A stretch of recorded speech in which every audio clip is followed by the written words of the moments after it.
Онда мен былай тоқтатыңыз, сіз мынандай болу керек. Мен сөз ойымды аяқтайын енді ақыры ашамын осы. мен бірінші естіп тұрмын сіздің аузыңыздан. Исламға жоқ, қазақтың дәстүрі осы беташар ма? Мен айтайын енді, иә, бұл исламда жоқ. Бұл таза көне түркілік бұрынғы жаңағы сақ тарғындардың дәуірінен бері келе жатқан салт дәстүр. Назарбаев дәуірінде кітап шығару мода болмай қалған, трендтен түсіп қалған. Мысалы, отбасында 30 сабақ деген кітапты мысалы семейде тексеріп жатыр да. Ал оның ішінде енді діни қандай мәтін көріп тұрсың, бұл діни мәтін жоқ қой десек, Абайдың Алланың өзі рас, сөзі рас деген сөзін көрсетіп берді. Эфирде талқыланатын әңгіме емес, оны эфир біткеннен кейін айтып береміз. Оның шындығы тек енді арада біраз жыл уақыт өткеннен кейін барып бетіне қалып шығады. Себебі ол талқыланған адамдар көбісі тіріде олар әлі. Және билікте отыр кейбіреулері. Қайырлы күн қадірменді көрермендер, бұл Қазақ Айран YouTube арнасының ашық сұхбат алаңы. Бүгін бізде қонақта белгілі журналист, жазушы, баспагер Санжар Керімбай. Сәке, қош келдіңіз. Қош келдік.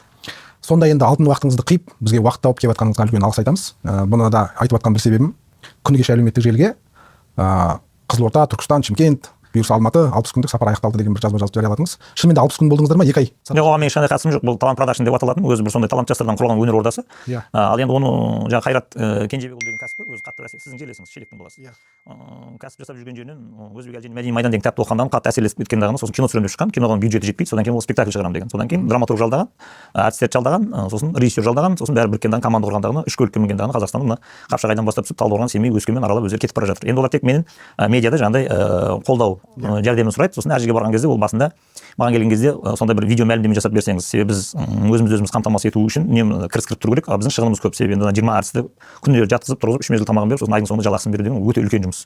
Сондықтан бізге кім көлік береді, кім жаңа бензин береді, кім тамақ алып береді, мейлі қандай көмек болса ондай көмек болсын, әйтеуір қолынан келген көмегін аямасын деген. Сондықтан мен енді өзіміздің оқырмандар тығыз қоныстанған жердегі кісілерге хабарласып, егер билікте қолында бір ықпал ете алатын жаңағы рычаг бар кісілер болатын болса, соларға хабарласып мынандай кісілердің спектакль ойнауына көмектессеңіз деп қана отырамын. Ал енді мен өзім 1 минут уақытым жоқ олардың тілімен араласатын.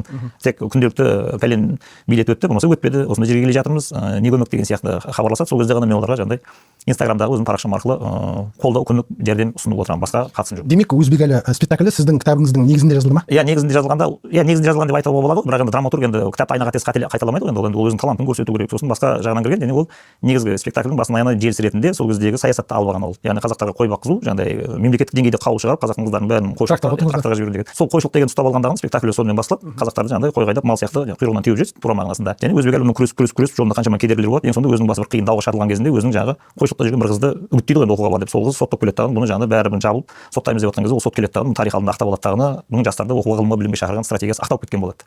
Енді арасында шиеленістер бар, әртүрлі. Сондықтан маған жалпы ана бәрі драматургтың бұл стратегиясын бәрі мақтап жатыр көргендер. Иә, енді әлбетте оның ішінде кем кетігі бар, оны өзі профессионалдар сынап жерін бүйту керек, сөйту керек деп айта береді. Бірақ жалпы әу бастағы идеяны өте жақсы алған. Иә, Алматыға келсе енді міндетті түрде көреміз. Енді жалпы Өзбекәлі Жәнібеков, мәдени майдан, Қаныш Сәтбаев, ғылыми майдан, отбасы хрестоматиясы, қуыс кеуде, енді көп деген сіздер кітаптар шығардыңыздар. Бұл енді баспада сіздердің сол шығармашылық ұжым өте үлкен ба? Сіз тапсырма бересіз ба, мына тақырыпты алайық, мынаны жаз деп? Жоқ, ол жерде өзі